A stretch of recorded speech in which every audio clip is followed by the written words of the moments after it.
Deməli, ikinci sualın izahına baxaq. Cədvəldəki doğru fikirləri bizdən istəyir. Nümunədə yaşıl sözü verilib. Yaşıl sifətdir. 5-də 2 sözü verilib. 5-də 2 kəsir saydır. 1-ə 10 isə zərfdir. 1-ə 10, 1-ə 1000. Bunlar zərf sayılır. Bir dənə sizə buradan bir haşiyə çıxım. Eyni sifətin təkrarından sifət yarandığını gördük. Məsələn, bir saydı, amma eyni sayın təkrarından yaranan söz isə zərf sayılacaq. Məsələn, bir zərfdir, amma yaşıl eyni sifətin təkrarı sifəti yaratdı. Eyni sayın təkrarı isə tərzi hərəkət zərfini yaratdı. Deməli, baxaq biz buradakı olan fikirlərə. Deməli, yaşıl sözü ilə bağlı olan fikirlərinin birincisi deyir, izah etdiyi isimlər əsasən cəmdə olur. Bizdən doğru fikirləri istəyir. Əsasən cəmdə olur.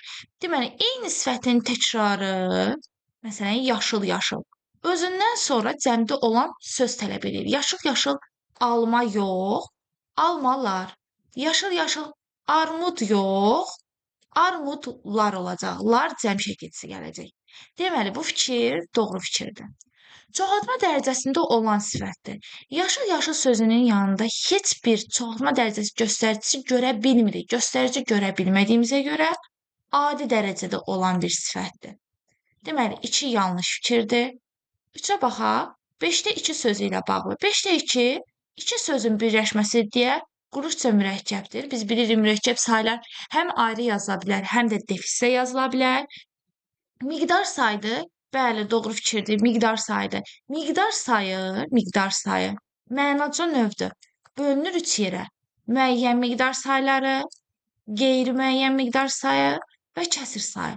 Kəsir sayları da miqdar sayının içərisinə daxil olduğuna görə biz eyni zamanda 5-də 2-yə həm kəsir sayı deyə bilərik, həm miqdar sayı deyə bilərik. Çünki kəsir sayı miqdar sayının bir növüdür. 1-ə 10 tamın bir hissəsini bildirir. Tamın bir hissəsini bildirən kəsir saylardır. Bu kəsir sayı yox, zərfdir. Əşyaya deyil, hərəkətə aiddir, doğru fikirdir. Bir də 6 olacaq. 1, 3, 4 və 6. 1, 3, 4, 6 cavab C variantı.